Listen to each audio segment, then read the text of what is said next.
Welcome to the Attractions Group podcast. This is episode 70. Alongside Don Helbig, I'm Ryan Sir.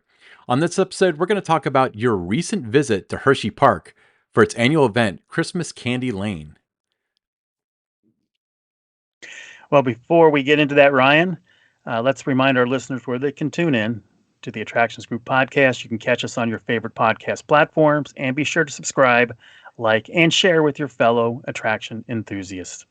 Awesome. Yeah, your likes, comments, subscribes have really helped us out. We've been growing exponentially and it's beyond our wildest dreams. So thank you guys so much. So let's dive right into it. So Hersheypark, all right. Let's talk about the atmosphere that they had for Christmas Candylane. It's quite nice. Really captured the spirit of the season everywhere you went into the park. It was, decorated, lights everywhere. Everything was themed to the holiday season well. Just really a fun event. It was very immersive. Just had a really good time. I had never been to Hersheypark for its holiday event. It's in its 40th season, so it's got a nice track record there. It always ranks high among the, when they have those different polls, whether it's, Amusement Today or it's the USA Today polls, it always ranks very high, and it was easy for me to tell why. Yeah, I've actually never been to Hersheypark at all, and that needs to change. But what were some of the elements that really contributed to like the atmosphere of this particular event? Well, I mean, you start with the lights. There was over 5 million lights, and no one's going to question whether it was 5 million lights or not. I mean, it was everywhere. You had it on, the grass. You had it going up the trees. You had it on the buildings. You had it around the rides. The wooden roller coasters that weren't operational, where the tracer lights were. Those were, the colored holiday lights. They had the Christmas tree. The front entrance. Everything about it. Kind of stood out. But I think some of the other elements about it was there was so much to see, so much to do there. Uh, all the rides pretty much were open, outside of, like I said, the wooden roller coasters and a couple other things. They had the characters, dressed up. They had all the different holiday, type foods, the treats that you get, the merchandise. Everything was, holiday themed for that with the Hershey characters. So it just was really immersive that way in terms of the elements that stood out. Just no matter where you went, you were immersed into the event. And the other part of it was a full day event. It opened at noon, closed at 9. So the 9 hours gave you a chance to really take it all in. You didn't feel rushed to try anything. Yeah, it sounds like Hershey's the perfect pairing for a Christmas event because it's candy and it kind of falls in Oh yeah. line. But I've always heard about the Noel light show. It's got like 250,000 lights. Can you talk about that a little bit? Well, the Noel Light Show, it's got like dancing lights. They're synchronized to the classic Christmas tunes. It's certainly a must see. I almost overlooked it. Um, I saw it from different vantage points, but my favorite vantage point was the Skyview ride, which kind of soared over Noel, and it offered just a breathtaking view of the park's illuminated beauty. And it looks beautiful, when you're up higher, elevate a little bit on that sky ride and just looking out and seeing everything below you all lit up. So you mentioned in your blog, themeparksbydon.com, not a sponsor, that Rudolph and Friends made a special stop at Santa's reindeer stables. Talk about this unique encounter and how it kind of affected the spirit of the season at Hersheypark. Well, that seemed, very popular with the guests, especially the families with younger children. It's kind of a rare sight to see reindeer in the Northeast. So to be able to have those close-up encounters, was really something special for the families. And, again, those with the young children. Great photo opportunity at Santa there. Um, you know, every one of the 9 reindeer, were accounted for in this display. Just very well done with the setting. They were in their stables, and that it was certainly a must-see attraction at Hersheypark's holiday event. So looking at the events list, I saw that they have like Mrs. Claus's dance party, which sounds kind of unique, and they have the upcoming Breakfast with Santa experience. What were some of the highlights for you? Some of the other things that we haven't discussed yet. Well, I didn't get to do the Breakfast Santa that starts on December 1st, so I didn't get a chance to experience that. But that seems on paper to be a very popular event. You have to make reservations. I heard it sells out quickly. But I think that's really cool. If you've got young children to be able to go to a Christmas event at a theme park and you can have breakfast with Santa. So just think of the photo opportunities and that would be there with that. It's a fun little activity with the Mrs. Claus dance party. I was an observer and I didn't participate, just more of an observer to see what was going on there with that. But just really, I spent a lot of time just walking around and just taking in the sights and sounds of the event, having never experienced it before. So the festive feast at Hershey Park seems Uh, seems kind of impressive. I read a little bit about that. yes. Can you share your thoughts on the creative twists that they had on some of the holiday favorites that are out there? Yeah, I mean, from the savory notes of the turkey gobbler pizza. Now, this is like mashed potato based, Mm. and they had the foot long chili dog, which had they have the chili sauce, and you have like just bits of like cornbread and everything spread on it. That was fantastic. It's kind of a traditional, just regular type thing. You don't think of that as a Christmas type thing, but it fit right in with what they were doing. You had other things there that they were doing. They had a foot long hot dog that had like turkey and different kind of things mixed in with it. You had just a lot of different things themed to it. But each bite, that I had, it kind of had that holiday magic to it. It turned a day of rides, lights, and sights into a full sensory celebration. I had the funnel cake. There was this like melted Oreo balls that were really good. Loaded baked potato bar. I thought of you and some of the other regulars that we know from Kings Island that like the when the mac and cheese bar and stuff. So think about that with a loaded baked potato bar, cinnamon hot chocolate. I mean, just really everything that they did just kind of was a fit. It tied in with the season. Very cool. Yeah, yeah. You send me pictures and they look delicious. Probably not the healthiest options. We'll talk about that off No, it camera. wasn't. but It wasn't. but You know what? It's all about the hey, it's experience, right? it's it's Christmas, man. Calories don't count during the Christmas holidays, right? Hey, They don't. so when we're talking about the park's overall commitment to holiday magic, how did the Hershey characters dressed in winter costumes and the heated theater experience add to the festive kind of ambiance of the place? Well, I mean, they were inside the indoor theater, and they had their winter scarves. That's we're talking like Reese cups, Hershey bars. Those kind of characters that they have there. So they were all dressed up like you would if you were going out in the winter. With the coats and the scarves and the hats and that made for some great photo opportunities. I really enjoyed that experience. Yeah, that's really cool. I always like their characters because I think that they've had 100 years of research and development on what kind of packaging that they need for like Reese's and stuff like that. And you don't have to redesign that after all that much time. No, I mean, they weren't outside, which might have, I was kind of hoping maybe some of them would walk around a little bit outside, but I understand why you keep them in a warm, heated theater. Worked out well for the characters, worked out well for the guests. Yeah, absolutely. So, as someone who enjoys roller coasters, including the acclaimed Wildcat's Revenge and Candymonium, how did the holiday makeovers of these rides contribute to the joyous escape that Hershey Park offers? Well, I think they fit right in. I mentioned earlier they had, the coasters that weren't operating did have like the tracer lights and the holiday lights around it. They decorated all the trees and everything around the entrances of these rides. It was like they didn't change anything that you would experience in the summer with the rides because most of them, were open.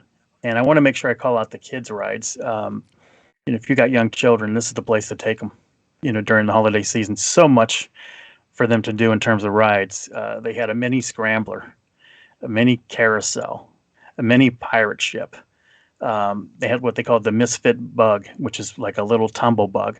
I mean, these rides were just adorable. Just loved it, and just thought that was awesome. They had a pony parade, which was a little bit like a carousel ride. I think I sent you a picture of that one. Mhm. Just thought that was the cutest thing too. Family rides, you had the carousel, which is over 100 years old. First ride I went to when I came into the park, 'cause it's like right there when you come in a little bit off to the left. The Dry Gulch Railroad was fun, very well themed, a lot of lighting and everything around the trees, and some other holiday displays along that course. And then you had the fender bender, which is like a Dodgem car. Ferris wheel looked beautiful at night with all the lights. Frontier Flyers. They had the Hershey Triple Tower, the monorail, and that's a can't miss. Is the monorail. I almost didn't do that, but um, eventually made time for it, and I'm glad I did because I got to see a lot of things that I would have missed taking a look at night with the lights. I had not done that, so I would recommend the monorail for sure. The Skyview, we talked about that. Teacups, just an old school ride, a lot of fun. The Turnpike had two different versions. You could ride like the hot rod kind of car, or the antique cars. They're both right there next to each other. Tilt-A-Whirl, another classic. Love that. And then you had your other roller coasters in addition to Candymonium and Wildcat's Revenge. You had the Laugh Track, Jolly Rancher Remix, the Wild Mouse. Really enjoyed my ride on the Wild Mouse. It was right across from Wildcat's Revenge. So just a lot of rides open that they have at this event, and I think that really added to it. So it wasn't just about going to see a lot of lights, maybe some shows or the character meet and greets and the food. You had pretty much most of the lineup open during this event. So I mean, I feel like it gets colder in that part of the country than it does in Cincinnati. I know that, Winterfest at Kings Island has very limited rides. And, the line has always been weather related and it's an entertainment event and stuff.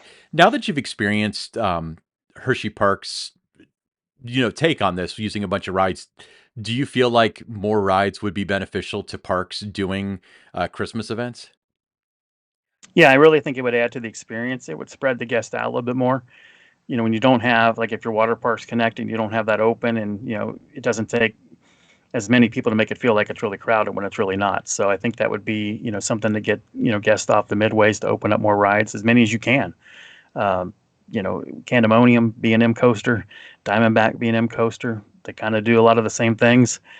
So I think that would be great if more rides could be open like that at some of the parks that pretty much close those down at the end of October. I mean, when another one of the things that I've heard is if you want it open for Winterfest, it may not be ready for the spring. But I don't think that's a problem with Hershey Park, is it? No, I mean, they have it ready to go when they open for the next season, whether it's late April, early May, they have everything ready to go. Now, we're not talking, 3-train operation on everything. It might be 2 trains. Sometimes it might be 1 train, but they were running. So I think that if you can do that, it certainly would add to the event to have more rides open. I agree. And I would even go further as saying like opening more rides and making them Christmas themed to make it so there are certain light displays or whatever that you can only see if you ride the ride. Give it a good reason to ride too, not just like I'm Yeah, gonna. yeah, and if you don't have something open, like a wooden roller coaster, you know, put the lights, whether you have the tracer lights at night anyway, just replace those, or just over top of those put the other kind of lights to make it look holiday themed. And I think that really added a lot at Hershey Park, to see the 2 wood coasters that weren't running, but they were, very well decorated, and they, blended in and fit right into the event rather than just, looking at it and seeing the close sign. You saw it as a display rather than being closed. That sounds like an excuse you would have come up with when you were the PR guy. It's not closed; it's a display. But no, it was a lot of fun. I highly recommend the event. I've done a number of Christmas events at the different parks now around the country, and that we're talking Disney, Universal's, Dollywood, uh, some of the Cedar Fair events, and I got to tell you that this one's right up there. Last time I looked, it was running like 4th in the USA Today poll for best holiday theme park event, and you know whether it finishes in that top 3, top 4, I mean, it's right there with it, and it would deserve that recognition if it ranked in one of those spots at the end. Yeah, it seems like much like the golden tickets, a lot of the parks that do win, it's kinda like, well, the one that got 4th, that's pretty good too, but I suppose to each their Exactly. own, you know? Exactly. But no, I was like I said, I was told before I went there that, I would enjoy it. There was a lot to see and do. Um, Tried not to look at any pictures or videos or anything like that. I wanted to um, just be really seeing things for the first time, and I was super impressed. It's now going to be part of my annual holiday traditions. Is going to be going to Hersheypark every year. Every year we go to Tennessee for Thanksgiving, but I'm also now going to be having, Hersheypark's going to be a Christmas type thing that we do every year. And, my wife, she really enjoyed it too. And uh, just something that, as soon as I left the park, I was already counting down the days to where I can experience this again next year. It was just that good. Did you, ride Wildcats Revenge, and was that your first ride on it? It was my first rides on it. Yes. Thoughts? Av stands out there and everything. And I was always kind of like, okay, okay, okay. Not biggest RMC fan, in the world. But after writing Wildcats Revenge, different take on it. Every park needs an RMC coaster like Wildcat Revenge. It was fantastic. Just so many things about that coaster that I liked. Rewritable, that was a big part of it. There are some RMC coasters that are a little, maybe too intense for everybody to ride, more than once. Some will ride once or twice, but that's it for the day for them, and others can keep riding it over and over again. But Wildcats Revenge, you get off the ride, you want to get right back in line and ride it again. Just super fun, thrilling, just a fantastic coaster, and it deserved to win the golden ticket for best new ride in 2023. Yeah, it's funny because with the RMC stuff, if you have the scope that a lot of people probably that live near us have, where it's Steel Vengeance, maybe Lightning Rod, and then Storm Chaser at Kentucky Kingdom.